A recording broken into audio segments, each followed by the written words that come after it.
Pemirsa, PDAM Tirta Prabujaya terpaksa mengurangi jumlah produksi air bersihnya karena sejumlah intake atau pompa di Sungai Lematang banyak lumpur bekas banjir bandang dari Kabupaten Lahat.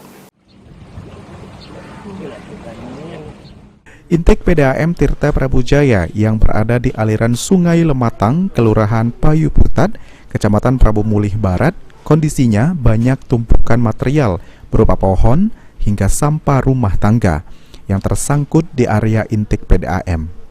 Bukan hanya itu saja, air sungai yang keruh bercampur dengan lumpur juga menyebabkan pompa bekerja tidak maksimal, sehingga mengganggu distribusi air. Selain air yang keruh, tingginya level air juga membahayakan gardu listrik, sehingga operasi intake Payu Putat terpaksa dihentikan sementara waktu. Dengan adanya kendala tersebut, Direktur PDAM Tirta Prabujaya, Fajar Kariswari, mengatakan berdampak terhadap kurangnya distribusi air bersih ke 7.000 pelanggan.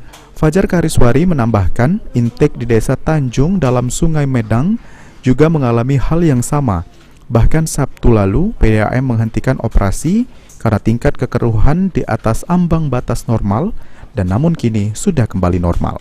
Hari kemarin, semalam, dan hari ini kami tidak dapat produksi air dikarenakan sampah yang semakin banyak dan juga ada instalasi PLN yang sangat vital apabila kita melakukan produksi, terutama karena air yang sangat keruh. Jadi untuk distribusi air sangat terganggu, memang terdampak dari hari Sabtu dan Minggu kemarin kita tidak operasi, apalagi hari Senin dan sampai hari ini kita masih mengurangi sedikit debit untuk mengurai lumpur dan pasir yang ada di lokasi tersebut.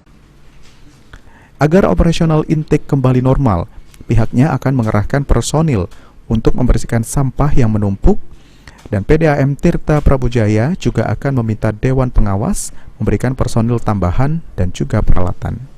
Beni Firdaus, PAL TV.